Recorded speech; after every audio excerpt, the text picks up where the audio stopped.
Ashamaa harka fuunee akkam jirtu kabajamoof jaallatamoo hordoftoota chaanaalii Abdiin Inspire kan taatanii. Egaa bakka jirtanitti nageenyi isiniif haa baay'atu. Egaa guyyaa har'aa keessatti immoo odeeffannoo baay'ee namatti tolu piroomooshinii yookiin immoo kan isin yeroo muraasa keessatti monitaayizii ta'uu dandeessanii odeeffannoo addaa qabadhee isiniif dhufee jira jechaadha. Egaa namoonni chaanaalii keenya sabskraayibii godhin amma yoonaatti sabskraayibii gochuutiin maatii keenya ta'a. Akkasuma immoo laayikii gochuutiin eegala. Egaa odeeffannoon guyyaa har'aa dhugaa dubbachuu fi yuutuuberii jammaarii warri ta'anii keessumattuu jechaadha warroonni chaanaaliin isaanii nama 500 gaditti qabu piroomooshinii kanatti fayyadamuudhaanii carraa kanatti fayyadamuudhaanii ji'oota muraasa keessatti monitaayizii ta'uu danda'u jechaadha. Kanaaf akkamiin monitaayizii ta'uu dandeenya? Nama 500 osoo qabnu akkamiin monitaayizii ta'uu dandeenya? Akkasuma immoo akkamittiin monii hojjechuu akka dandeessan jechaadha. Nama 500 monii hojjechuu jechuun duratti chaanaaliin sa'aatii 4,000 fi sabskraayibii 1,000 osoo hin guutiin monii hin hojjetu jechaadha. Amma garuu seera yuutuubiin baasee jiru kanaan jechaadha. Nam tokko chaanaaliin isaa 500 qaba yoo ta'e 500 maal hojjechuu danda'a? Monii hojjechuu danda'a. Maaliin akkamiin monii hojjechuu dandeessu wanta hunda isiniif hin agarsiisa jechaadha. Amma akkuma baratame viidiyoo kana laayikii gochuu hin dagatina. Akkasuma immoo chaanaalii keenya irra deebiin isinitti himaa laayikii godhaa. Akkasuma sabskraayibii godhaa. Egaa gamanumaan gara YouTube studio keessa seeneen isinitti agarsiisa jechaadha. Maaliif seera haaraa baasee jira? Seerota kana keessatti immoo wanta isin beekuu qabdanti jira jechaadha.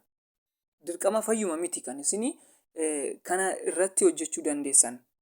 Chaanaaliin keessan nama 500 ta'ee jira yoo ta'e kan isin monii itti hojjechuu dandeessan haala akkamiitiinidha? Maaltu nurraa eegama? Akkasuma immoo nama 500 akkamiin dafnee monitaayizii ta'uu dandeenya kan jedhuu fi YouTube studio keessa seenee isinitti agarsiisa. Xurutti yoo na hordoftan hin hubattu jechaadha. Egaa gamanumaan YouTube studio keessan seenaa. Egaa akkuma argitanii seerota haaraa baasee fidee itti dabalee jira jechaadha. YouTube studio keessa seentanii arguu dandeessu jechaadha hundi keessaanii.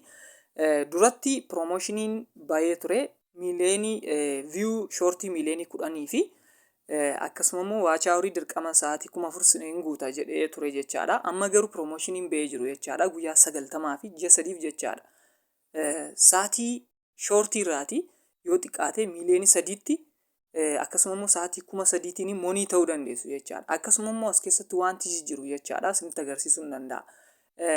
Suuper taankisii kan jedhamutu jira.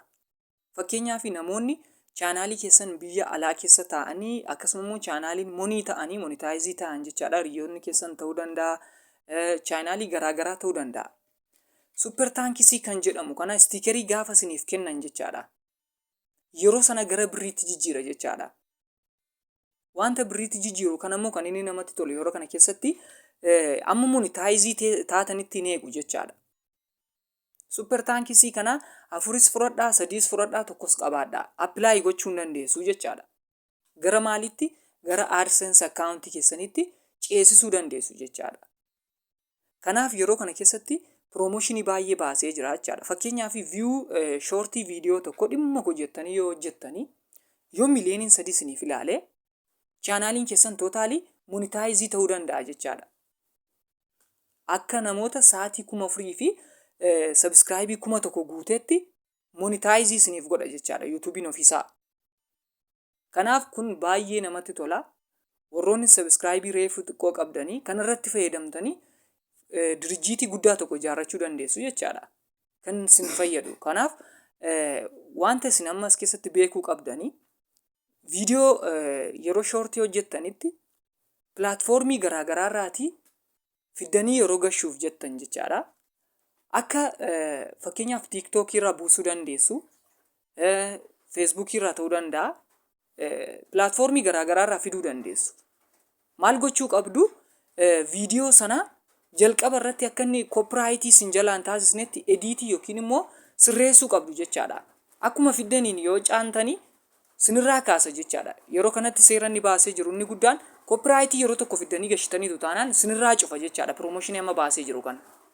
Kanaaf piroomooshinii kanatti fayyadamuudhaaf dirqama kireetii mataa keessanii fayyadamuu qabdu.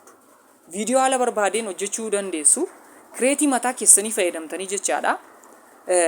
Guyyaa 90 keessatti viyuu miiliyoonii 3 jechuun yoo dhimma kottanii irratti hojjettanii baay'ee salphaadha. Dhimma hojjettanii irratti fayyadamtanii kanarratti waan baay'ee milkeessuu dandeessu. Kanaaf yeroo kanatti YouTube'n seera addaa fidee jira. Seera kanatti immoo fayyadamuu qabdu jechaadha.